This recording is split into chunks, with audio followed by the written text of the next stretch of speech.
Welcome to the only place where real, raw, and vulnerable conversations happen with IFBB bikini pros to give you an inside look at their struggles, strategies, mindset, passions, and all of life beyond the stage.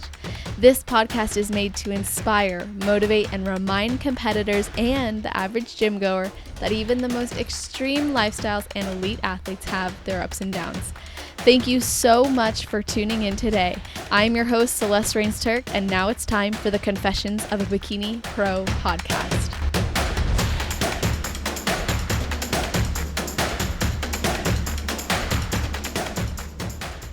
Hey everybody, today we will be talking to a registered nurse who is and was the first ever champion of the first Ben Weider Natural Show.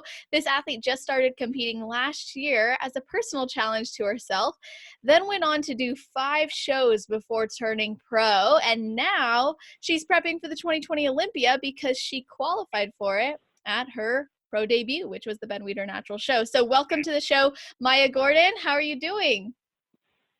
Hi, everyone. I'm doing very well. Thank you for asking. How are you? I am excellent. And like I said before, I'm just so happy you're here and excited to get into everything with you. And we have a lot to talk about, but I always like to ask what's something you do or ritual you have right before your heel hits the stage.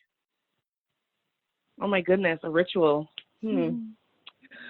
Gosh, I don't think I have any rituals besides putting myself in the zone.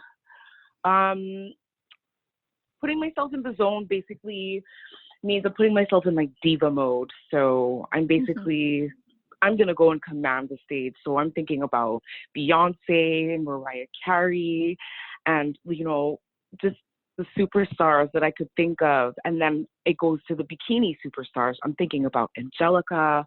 I'm thinking about Laura Lee. And then I think, well, it's my turn. And then I think of myself. And then as soon as my heels hit the stage, I command my presence. And it's just me and the judges. So Yes. I would say that's my ritual, just getting in the zone. I love that. Is that what you do while you're like lined up backstage waiting to go on? Absolutely.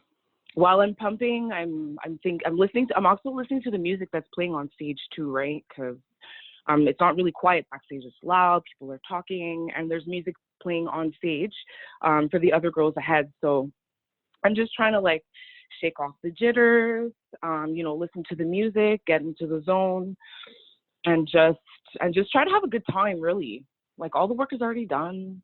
Like I just want to get on stage and show my package. Yes, you deserve time. that. Yeah, I love it's that. exciting. It's so cool that you channel these very successful and amazing women who have a commanding stage presence, but also the bikini pros who you admire and look up to. And does it maybe feel surreal now that people probably look up and watch your posing or see what you've accomplished and think about you before they go on stage? Absolutely. I'm not really sure. Being the rookie that I am, I'm not really sure who has their eye on me just yet, as I'm just breaking into this business. But it is surreal to think that people are looking at me as an inspiration for posing, because I'm very passionate about it. I think that the posing portion of the bikini division really like stood out for me, because I thought, okay, everyone looks amazing.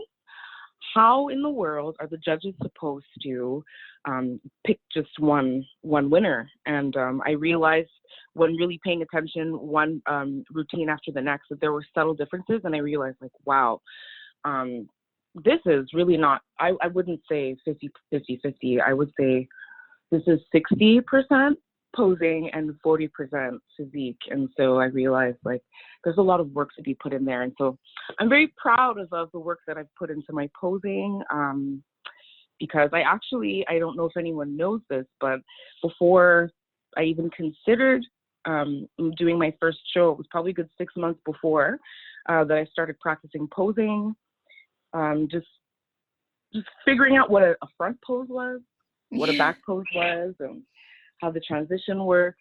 That really took me a while, but it's all just a matter of studying and practicing, and it's really surreal that people are looking at me now and saying like, "Wow, I'd love to pose like her."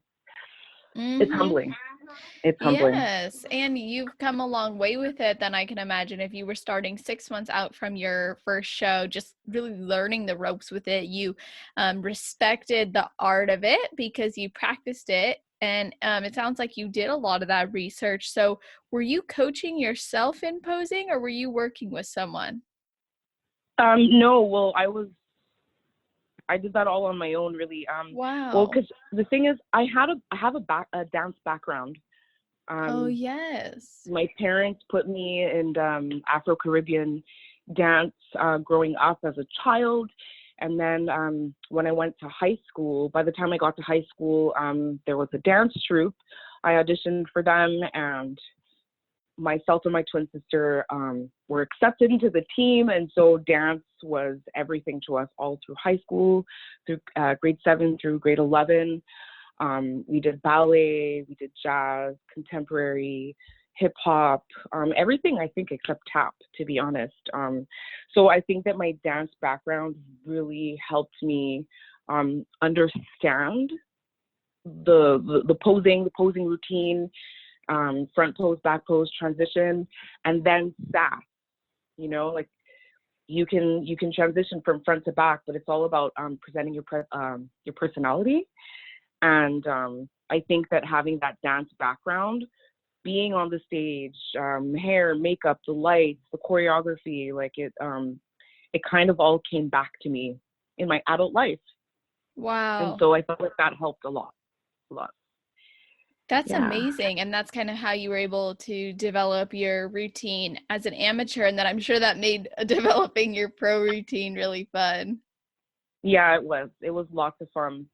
Well, especially not realizing after becoming a pro that now you have more time. There isn't the 30-second limit, 15 to 30 seconds limit that you have as an amateur. Now that you're at the pro level, like they don't stop you. They don't call your name. They call your name to come on stage, but they're not calling another competitor or the next competitor's name before you're finished. They'll let you take the time that you need. And so that was nice to know. And then really exciting because then you get to add little details that maybe I was hesitant to do at an amateur level. So it's just really exciting, the evolution of my posing routine over this short period of time that I've been competing. Definitely. Yeah, I think that's so annoying when I step on stage and then I'm like about to be done and they're calling someone else's name. I'm like, "Don't rush me." Like So I hate that. I feel so uncomfortable. Like, is she right behind me now, But I think it's really cool that you've taken that art of posing and you've become a posing coach and you're actually helping other girls do that. So, I'm curious, what is your approach as a posing coach to like, what's your process to help girls really step into and own the stage like you've been able to? Gosh, what's my approach? Mm-hmm. Well, my approach is basically to find out what it is that they understand, Mm-hmm. just to see what their starting point is like, um, and then just be a good teacher. I have clients that have dance background, and then I have clients who don't. And so you can tell the difference. You can tell who needs a little bit more guidance, a little bit more direction. And so my approach is to find out where you're at and then to just improve from there. So it's really from a kind perspective. I'm not into cookie cutter um, posing routines. You know, there are coaches out there who have the exact routine, and it's given to every client the exact same way. And that is, I can tell you that is not my approach.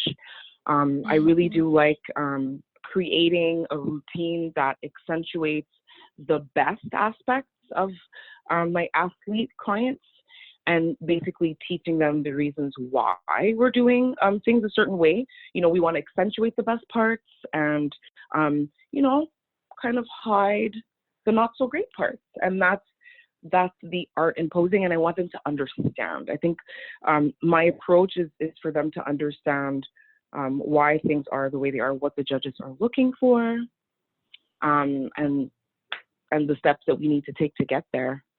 I love that. Yeah. Yeah, it makes sense that you'd want them to understand that. And I know as an athlete myself and competitor myself, things changed a lot when I started to understand the posing, when I started to understand the importance of certain things, facing the judges, eye contact, having a presence, the pace of your walk, you know, all of these things matter. The way you keep your hips up, you know, keeping your glutes tight. How do you sign off? Do you sign, you know, there's so many things that go into it. And I think that if a coach can really help, especially a newbie competitor, but even developing competitors to really understand it and then be able to create a routine that they feel really good about, then it goes a long way. Well, that's it. Mm-hmm. And once they build, once they get the steps, my next approach is to throw on some sauce. So, you know, now you know what the front pose is. We're working on their transition, going to the back, and then we transition back to the front. You can do that. Everyone can do that. Anyone can do it. But then you have to put your personality on there. So that's when it really gets fun, you know, because, you know, people are shy, you know, they're coy, they're not really sure like which parts to be sexy, which parts to, you know, be smiling. So it's really exciting for me. I don't know. I can tell you like that part a lot. That's awesome. And I of course want to hear about your journey to becoming Olympic qualified. And we know that, you know, you said you realized from watching other girls posing, and it's not just about the physique, but beyond that, I mean, I will say you have an amazing physique. Thank you, Celeste. I appreciate that. Of course. Yeah, it's your hard work does not go unnoticed. And I think you are an inspiration to a lot of women because you are a natural athlete, and beyond that, because you show up for yourself and you brought the pro level conditioning, the muscularity, and of course the balance that the judges, the division is looking for. And you brought this to your pro debut. Of course, you brought this before that when you qualified to become a pro, but I want to know, what are some of the things you did that you attribute to your success in developing that winning physique, not just in off season, but also in prep? Gosh, well, quite a few things went into that. Definitely food. The frequency of my meals definitely went up. I was eating like I still am, up to 6 meals a day. I focused when training, especially if I'm going to talk specifically about my glute development, lower body development. A lot of glute isolated exercises went into developing the lower body there. What were some of your favorites? Gosh, favorites. Well, I have to say the hip thrust. And I now that I said it out loud, it's kind of like a love-hate, because you're going in there like, yeah, we can do this, and then my coach adds a plate, and then he adds another plate, and then he adds another, and then I look at him funny. He's like, yes, and I'm like, no, and he's like, yes, and then it's a mental battle, because you're like, can you do this? And you're like, well, obviously, I trust him, I trust his expertise, and I know that we've been safe this far. Like, let's just go into this. And so Yes. It's been a love-hate, you know, adding on weight. It's been scary, but so thrilling in the sense, because, you know, when you're putting on size, you know, you have to lift heavier, and obviously there's going to be doubt. You know, you're thinking, man, like, I never thought I could lift this heavy. I don't think I can do it. But then you do it. You have the motivation, you have the inspiration inside of you, and, you know, you just have to try. You have to start with trying. So Sorry, I took really long to answer that one question. No, it's But the hip beautiful. thrust is definitely one of them. The hip abductors, definitely love those. And the kickbacks, weighted kickbacks. Those were like the three staples for me. Up until my pro debut, since I've gotten feedback now, I'm growing my upper body as well now. But definitely food, exercising, glute isolated exercises, and really like mentality. I think that my mentality definitely strengthened from the beginning of the year till the end. I started 2019 in the bulking season, growing season, improvement season. And my first show for that year was the Mike Clement Natural Classic. So that's a natural show in my province. And that was my first overall win, which qualified me for the Natural Pro Qualifier in August. And so actually, that was my first off season. I didn't really know what off season was before that, because again, I've only been doing this for a year and a half, so like all of this is new to me. But yeah, in the off season, it was really struggling at the beginning. I was struggling. I was struggling at the beginning with trying to shut down 6 meals, and it was hard. That was before you ever stepped on stage, or was that after your first show? This was after my second show. Okay, got it.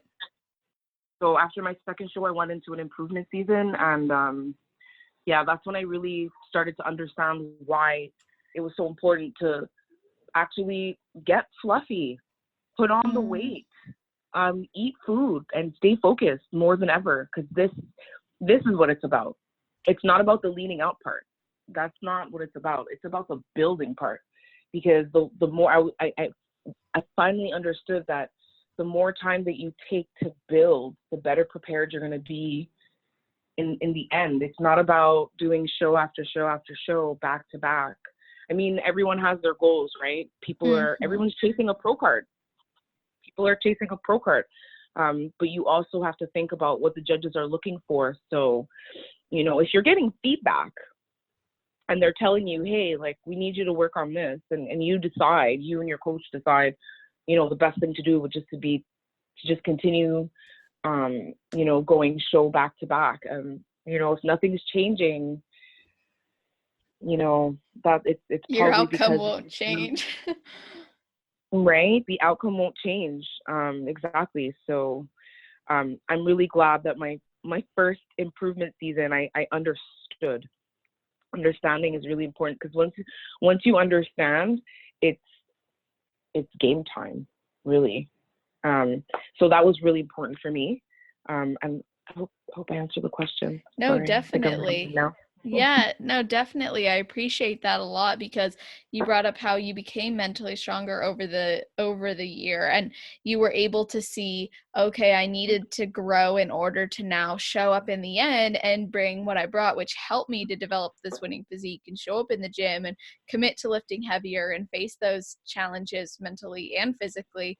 And you had actually won the overall at that Mike Clement Natural Classic, and you had been able to see the massive changes in your body that came from taking that off season. So now you've been given feedback to grow your upper body, I think you mentioned. And so what are you doing now in an effort to bring an even better look for Olympia? Gosh, well, definitely a lot of rows to build that back. Yeah. Have to shape that V taper, because, Isa Pacini is showing up with, I'm obviously exaggerating, but like with a 12-inch waist. Like, this is just, it's insane. I love her physique, by the way. I love it. Of course. I mean, she's obviously set the standard for, what bikini should look like. I mean, when I started looking, and I mean looking, this was looking before considering, and then before actually approaching my coach. So, I mean, let me tell you, Celeste, I'm a studier. So when I started, the bikini division did not look like this. Oh, no. When I started looking. So from what it was when I started looking to what it is now. Yeah, definitely growing my back, building my shoulders up. Um, yeah, some front raises, side raises.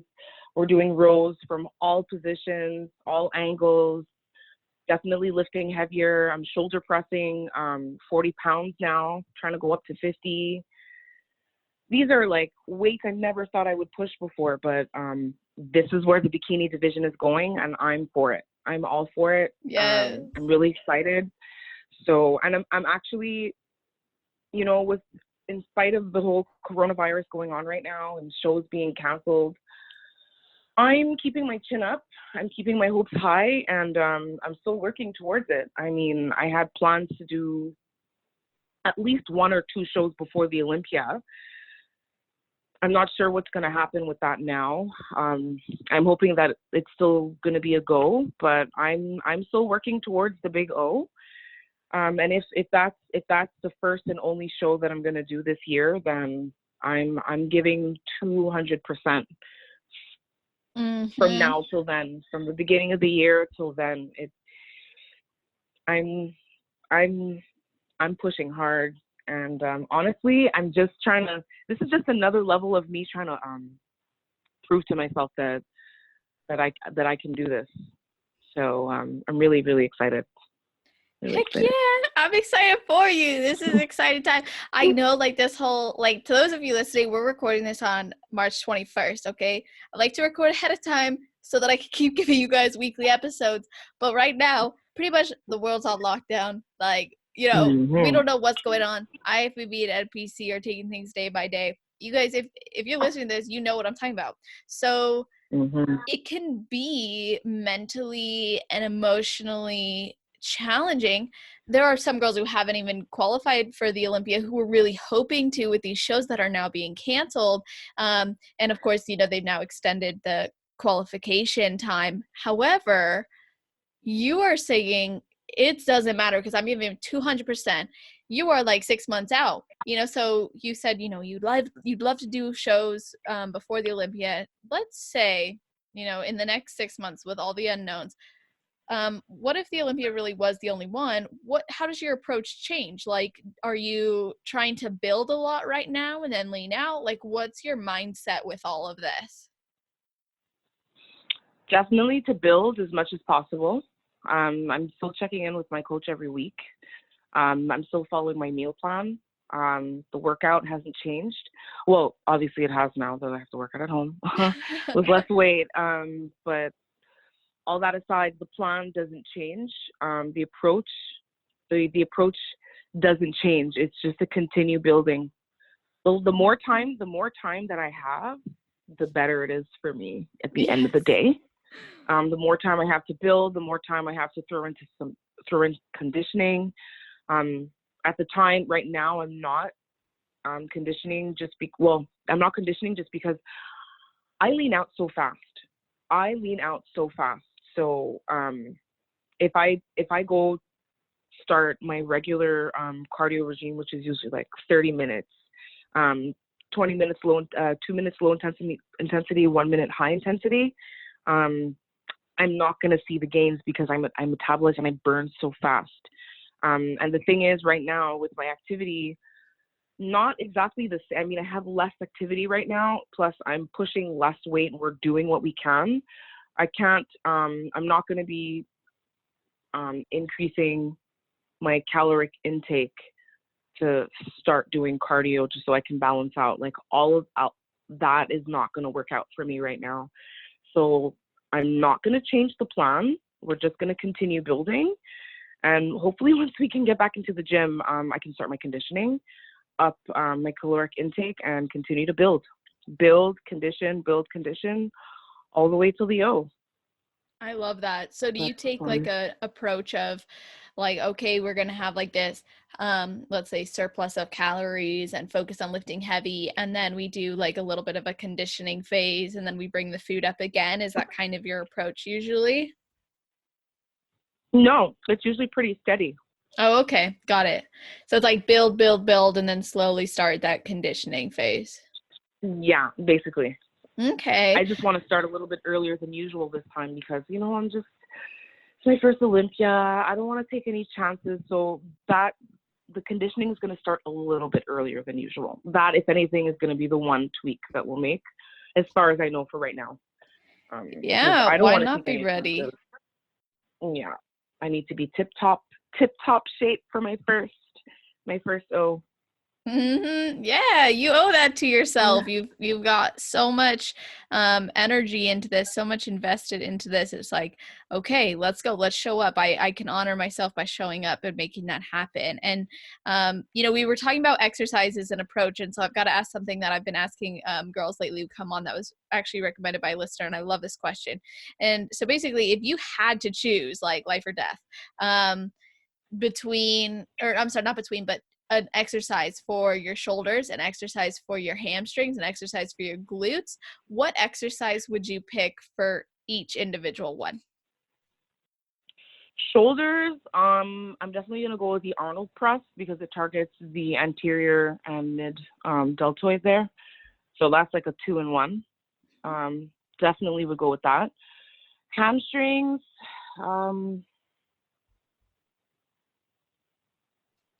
gosh. So the one that I really like, which some people might not, just because if you have like knee problems, it might be a little bit much for you, your knees or your back. But I love, so I don't know what the name of this exercise is.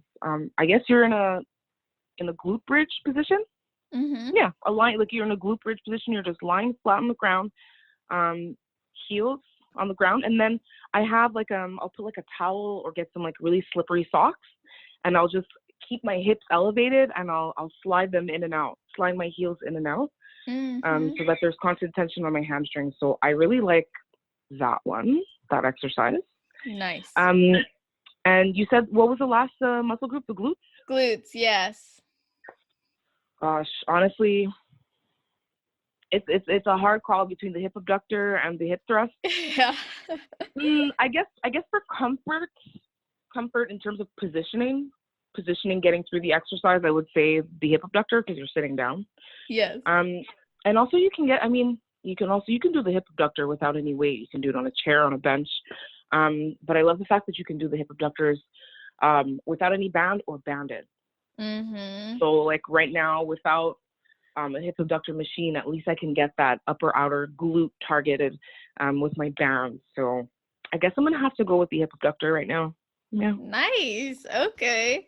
Well, I appreciate you sharing those things, and I love that you chose some of them based on like how much you'll get out of it. And so you're like, okay, this is just because I really enjoy it. And earlier Yeah. you mentioned that there's a lot of mental work that's come out of this, and I don't want to glaze over that because that's like my favorite thing ever is the mindset work. It's the personal development. It's the psychology. So I want to know, Right. what are some of the personal development or mindset tools you have used to really step into this version of yourself that you've created, from going from it's a personal challenge to now I'm stepping on the Olympia stage? What's happened? What have you been focused on? Okay, so personal development tools, I mean, I don't know if I'm going to call it a personal development tool because it's worked for me. It's something that my sister had mentioned to me years ago, and I never really believed in it. But it's something that I started practicing in the last year. And so I don't have an actual like vision board, but I have post-its with, like affirmations, goals that I have. And I basically stick it on my front door, like obviously the back of my front door. So when I'm, I'm just passing the door, I'm just coming home, I'm about to leave, I'm seeing this message that I'm telling myself that it's going to happen. And I never believed in it until some of the things actually, I turned left, I turned right, and I'm like, oh my gosh, that actually happened. And oh my gosh, another thing actually happened. So I would definitely say that putting up a dream board or like, your goals or words of affirmation somewhere where you can see on a daily basis, and actually stopping for a moment, at least once a day, and reading it and um, letting it just kind of soak through you. That's definitely been a personal development tool, not just for competing, but just as a person, as a competitor, as a friend, as a sister, as a colleague. It's helped me grow as a person in general, and I'm really grateful for that. I'm being presented that that activity or that tool and actually practicing it and seeing that it actually works. Like now I tell all my clients, all my friends, whenever they're telling me something that they want to do, they have a goal, I'm like, listen, do me a favor, okay? You're gonna think it's silly, but when you get home, find a piece of paper and some tape. If you don't have a post-it, write this down with like a Sharpie, like write it down like a marker so that you can see it even from far without your glasses, like so that you can believe it, that you can see it, like soak in this idea that it's going to happen and put it out into the universe. That's another thing, putting all this energy out into the universe. Like the last year has been incredible. Like I never thought that I would be in this position. Like I'm a nurse. I've been a nurse for 10 years. I studied, I went to school. I love what I do. And for a time, I thought, like this is it. This is it. And when I was on a travel assignment in California, actually, because I did travel nursing for a little bit, that's when I started looking at my Instagram feed, and I'd seen like Christina Dart. She's an athlete. She's an IFBB pro, and she was preparing to get her pro card, and she kept posting videos of her posing routine. And I don't know, like there was something about her. I just kept watching her page and watching her journey, and I was so inspired. And I thought, like, man, I can do that. And so that's just where all of this started. It started with an idea, and then I put the idea on paper, and then I kind of put it out into the universe, and I just started practicing. And it just one thing turned into another, and I just kept challenging myself. Like that's what it was. When it got hard, I challenged myself. When I didn't feel like going to the gym, I went anyway. Even when I wasn't hungry, like I made sure I got those meals in. Yes. It's on so many levels. Like bodybuilding has made my life better. It's improved my life in so many ways. Like I'm so grateful. I'm so grateful for bodybuilding. I love that. I can tell that you have this deep love and passion for it and appreciation for it. And I love the things you shared, because something that stands out to me, I know you said, I never believed in it before. And then I started doing it, and I realized, oh, wow, these things are really happening.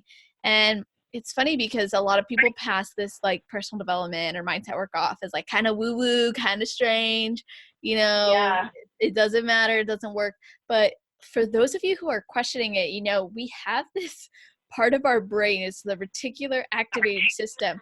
And the more that we can see these things that align with our beliefs, the more we're going to have behaviors that bring us closer to the goals that we have. So essentially, when you're thinking about like pink cars, and then you start noticing pink cars everywhere, that's why, because it's That's why. primed. Yeah, it's primed to look for the things that align with your beliefs. It's our worldview. And so I think that the more we can, I know that the more that we can put these positive affirmations, these positive beliefs, these positive outcomes in front of us, the more likely it is that we will change and direct our behavior to align ourselves with that. Why? And I'm going to go on a little kick because I love this stuff, but like our brain wants to be in a state of homeostasis. So the more that we can create balance in our life, the better. And so if you go against the things that you say you're going to do, like you said, you challenged yourself and you didn't want to do something, not only does that build self-efficacy, your belief in your ability to do something, but it also kind of flexes that discipline muscle, and it tells yourself, I'm committed to honoring my goals and I'm capable of doing so. It creates new normals and new neural pathways where when there's a challenge in your life, you rise to the occasion versus Asian. going back into an old pattern or the Mhm. identity that doesn't do that. And so I just love that you shared all that, because there's so much behind it. And I think people miss the mark on that. But, you know, aside from the fact that it works and it's obvious and it's worked for you, there is really good reason to actually commit to those things. Right. So thank you for sharing that, and Yeah. thank you for sharing your experience with that. And I can tell, you know, Pleasure. like I said, that you had mentioned you really love bodybuilding, you love competing, but let's rewind to why you started competing in the first place to really give us a good perspective on this whole journey you've been on. This was meant to just be that personal challenge to yourself, but obviously it's become much more. So what inspired you to challenge yourself in this way at all? What inspired me? Gosh. Honestly, it's just seeing the other competitors. Like Yeah. seeing the other competitors on stage. I mean, like I mentioned, you know, I used to dance before, and you know, I had to stop dancing because, you know, I was studying for nursing, and then I got into my profession, and that was it for me. You know, I stopped dancing, and I just got into the gym, just, you know, keep healthy, um, and keep healthy, and you know, keep a healthy, active lifestyle. That's really where I thought it ended, and then, you know, social media exists, and I'm paying attention, and I'm seeing that, oh, like there's a division of physical activity that I may partake as a female, um, ex-athlete, ex-dancer, um, and I can compete. I can compete in the circuit, and honestly, at the beginning of it, I didn't understand. You know, I mean, you compete, and then I didn't understand like how it starts. Like, how do you get in? Where do you start? What's the second level, and then what's the third? Like the regionals, the nationals. I didn't understand that. So what was inspiring was seeing these girls on stage presenting their best physiques, and you're seeing all kinds of physiques. You're seeing girls who are lean, super muscular. You're seeing some girls who are softer. You're seeing some girls who are going up there for a weight loss transformation. And then you can understand, like, everyone has a different reason for going into this. And I thought, well, man, my reason would be to challenge myself and to see if I can do this. And so that's when, you know, I actually started researching this, and, you know, well, I didn't realize that there were divisions. So when I was looking at the very beginning, I was looking at videos from the Olympia, the Arnold. Like, I didn't know, because the thing is in Montreal, or you know, there is bodybuilding, but there's a bodybuilding community. Mm-hmm. It's obviously not as vast as the one in the States and internationally. So there isn't much like visibility when it comes to bodybuilding. So I wasn't sure what the levels were. So I learned about that. I started following some girls who um, were doing this, and I was just really inspired. So I studied the shows, the Olympia, the Arnold Classics, and then I found out about the NPCs. So started looking at those girls, really understanding what the judges were looking for. So honestly, to answer your question, it was seeing the other athletes that sparked the fire in me, because I thought, wow, you know, you think once you're in your career, you know, and I love what I do, you know, it's just, this was like, what's that? You know, you're looking out the window and you're like, what's that? It piqued my interest, and that's where it started. And you know, I worked towards it. I reached out to my coach. I'm so grateful for him. He is a blessing. He is the most patient person that I've ever met. So supportive. And I'm just glad that I did my research. I took my time going into this. Knew what the expectations were, and honestly decided that I was going to challenge myself, and that's where it ended, or rather, that's where it started. I did my first show. I won first place in my height class, and my novice class. So that was awesome. That gave me it gave me like the energy and that fire inside me to go on to my second show. My second show, I came in way too lean. And I'm really glad. that happened. Like that was at first, you go in, coming in from a win, then you go to your second show and man, you don't place the way you thought you would. But honestly, I'm so grateful that happened because I learned why it happened. I got my feedback, and that's where I went into my first improvement season. And that's when I understood the importance of eating your meals every the 6 meals every 3 hours, and drinking your water and taking your digestive enzymes, and following the plan, trusting the process. Trusting the process. I didn't when people were saying, "Oh, trust the process," like I did not understand that. I did not understand that until my first improvement season, and I started trusting the process. And I realized I was trusting the process one day. I swear, I was walking by the mirror.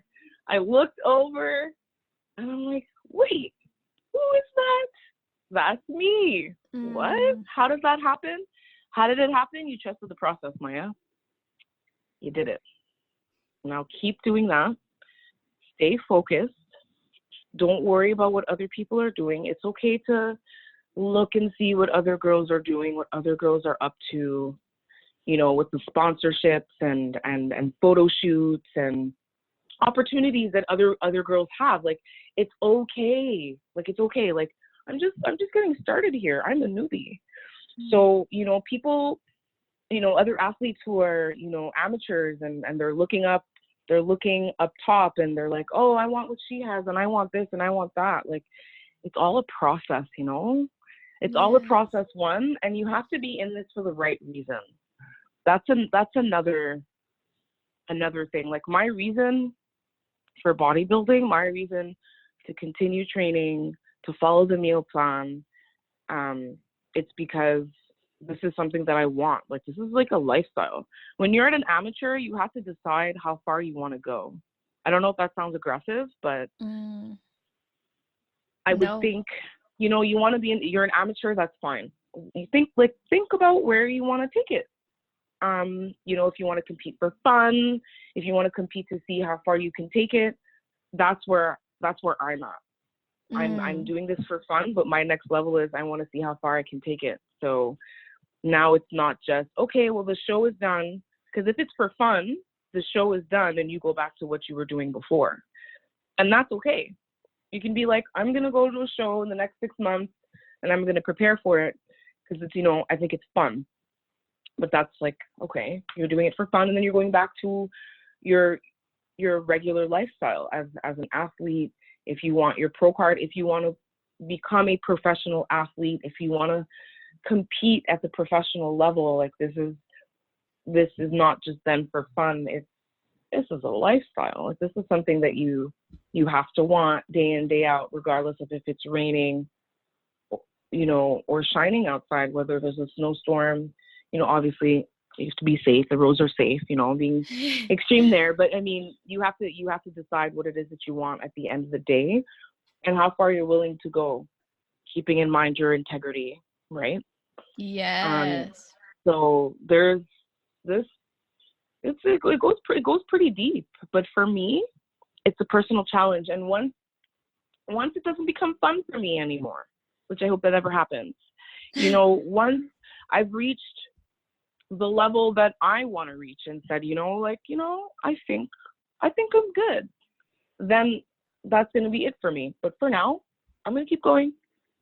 Despite the coronavirus, despite the social distancing, despite all of the outward factors, I want to do it. I'm going to continue doing it. And I'm going to motivate myself, because sometimes you got to motivate yourself. You can't look at photos and videos and be like, okay, I'm inspired. Like, now I'm going to go. Like, sometimes you got to cheer yourself on. That's another thing that I've learned, in the year and a half that I've been competing, like most times, not sometimes, most times you have to cheer yourself on.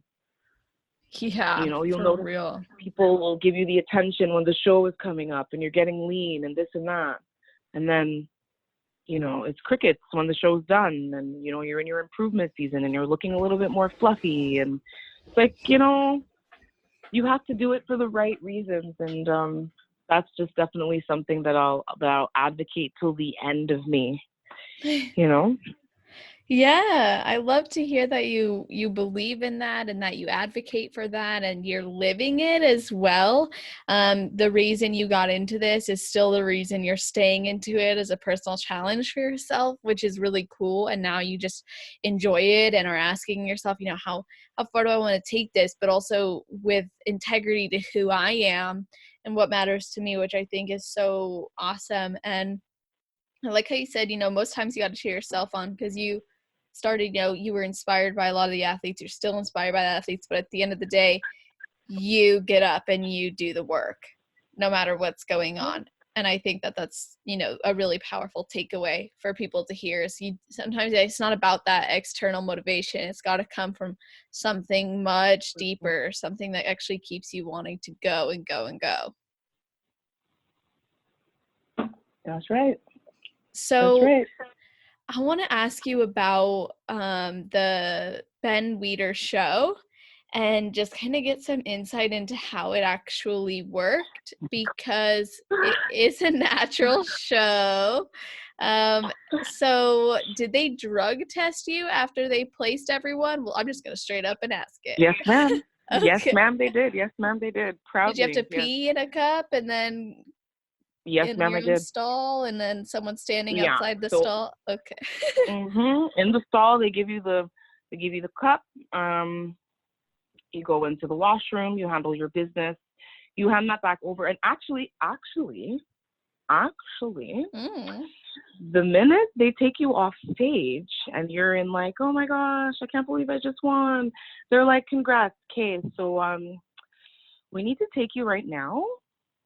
And like they stick to you, like not like touching, but like they stick to you. So it's either one or two officials, and you may not go to your bag. You may not go and let me just go do like no. Once they get you, you have to go to the washroom right then and there. Forget photos. No. You need to stop and do this now. So yeah, they give you the container, handle your business, hand that back over. And they also do, well, obviously, to do the test and to make sure it came from your human body, they have to put a temperature strip on it to make sure, you know, it's the right temperature and that it's not a forged sample. That's cool. So that actually happened. And then so you have to sign the paper, which is like, I guess, the consent form to release the information to the league. And then they're like, okay, well, good luck. We're going to let you know in the next month or so. Yeah, basically. And then they're like, well, your winnings are going to be dependent on if your test comes back negative. So yeah, that's an actual thing in the natural division. I'm actually glad that they do it because, I mean, you can't call yourself a natural show, especially at the professional level if you're not going to actually go to the end and actually test the winner just to make sure that everything is legitimate, you know? I agree. So they only tested the top 5? No, they only tested the winner. Oh, well, okay. as far as I know, they only tested the winner. They may have tested the other 4 girls. I'm not really sure. That's a good question. So you don't have to answer this, but I am curious. Were you surprised to see some of the competitors that were there as professionals too, to see that they were natural as well? Oh, if I was surprised to see that they were natural? Mm-hmm. Not really. I mean, because you're obviously, am I allowed to? I mean, we can talk about who was there, right? I mean. Yeah. Oh, yeah. No, that's fine. So, yeah. So It's Casey public Sampson info. was there. Right. Casey Sampson was there. Emily Hayden was there. I never really, honestly, it wasn't until like right before the show that I thought, oh yeah, this is a natural show. So, I mean, just being real about bodybuilding is Mm-hmm. that not everyone can show up to this show. Yep. If we know, okay, all right. So not everyone can show up to this show. And so first of all, or rather that aside, once I found out that they were coming to the show, they were coming to my city. Like, what? I was so like honored and then scared because I'm like, shit. Oh, so I got a bad word. Sorry. Oh no, it's okay. I I was mark them like, all explicit. oh, cool. All right then. Sorry about that. But I was like, man, like this is high caliber. Like, Casey Sampson to the Olympia. Like, what? So to see that they were natural athletes coming, like I guess I wasn't really surprised. Like I never, honestly, like I was saying, it wasn't until before, like right before the natural show that I'm realizing like who's not coming and who's coming, and I realized, oh shoot, I guess, well, whoever wants to try to qualify for the Olympia, as soon as the Olympia is done, I mean, whoever can go would go. So to see that those two were the ones who came to the show, I don't know how to answer the question, because before the show, like I never really thought, oh, who's not natural, who is. It never crossed my mind. Like it never crossed my mind. So it's kind of hard for me. Like honestly, it's hard for me to answer the question. Like Totally. I guess looking at their physiques, like yeah, I guess they look natural. But again, you don't know who's natural and who isn't. So and just That's by the true. looks of it, so it was to answer your question honestly. Like I can't really answer honestly because I never thought of that a natural or not natural before the show. Yeah. But man, that was like, ooh, I was surprised. Like I had no expectation going into the show. I was gonna ask you about Obviously, that. you obviously hope to do well, especially at your pro debut. Considering I just got my pro card like the month before, so it's like, you know, I had no expectations. All I wanted was to just prove to myself that I can do this and see what happens. And wow, like I was, you know, an overall win at my pro debut was like more than enough. But to earn an Olympia qualification at my pro debut, like that's just like, that's surreal. like I don't even know if there's like cherry on top of the icing on top of the cake. Like Oh, you're it's so surreal. cute. I love that. That's awesome. Oh, I mean, you're yeah. very humble. I watched your video when you earned that qualification, and you could tell that you were just like, is this real life? Like Shook that it? just happened. Shook it. Shook it. The word is shook it. Celeste. I was shook it. Yes, I was. That is so beautiful. I love that. And I think it's just awesome. And I appreciate you opening up and talking about that experience too, because I think a lot of us were curious, how did that actually go down? What was the process? And it actually sounds a lot like how some powerlifting meets do it. Like my boyfriend was in one and they made him test. They tested like, they would test randomly and then they would test the winners. So I thought that was cool to hear just that process, you know. And well, of it's course, also seeing the accountability of the league too, right? Like yes, they that's what I have was to be gonna accountable. say. Exactly. Like you say, it's a natural show and it's a big deal. Well, then do you actually uphold that? And then I imagine for you, that's really reassuring as an athlete who has committed to this as a natural journey, is like, okay, cool. Well, they actually lived up to it. And I can say that I really am. And no one can question that. Yep. That's awesome. So, I love to ask people for their best advice to wrap up the show. And I'd love to hear first your best advice for girls who haven't competed yet but are thinking about competing, and then your best advice for girls on their road to pro. Oh my goodness. Okay. So the first thing that I would say to anyone interested in competing is to definitely do your research about coaching for sure. Find out what your coach is about, find out their experience, and you also want to look into their reputation as well. I think that's very important all across the board. It doesn't matter what country you're in, what city you're in, what province you're in, who you know, who you don't know. Doing your research is going to be the best thing for you, because then you'll be able to make an informed decision. So that's the first and most important thing that I would say to anyone who's considering competing. And for athletes who are on their road to the pro, trust the process, guys, girls. Trust the process. Stay the course and remember why you're doing this. Like I mentioned earlier, you know, if your reason for doing this just isn't fun anymore, you know, if your priorities have changed and, you know, life happens sometimes, okay, it's okay to put competing on hold. You know, we all have lives and competing is a privilege. So just always remember that. And yeah, try to have fun. Challenge yourself. And yeah, try to enjoy this as much as you can. I love that. That's awesome. And you're living proof of that, and you're doing that. So I appreciate you so much coming on here and sharing all your insights and your journey. And I want people to be able to connect with you and maybe even inquire about posing. So where can people find and connect with you? Well, people can find me on my Instagram page at Maia Gordon _IFBB Pro. That's where you can find me. I'm just working on my YouTube page right now, so we will keep you posted on that. But for now, the best place to find me would be on my Instagram page. And again, it's my name, Maia Gordon _IFBB Pro.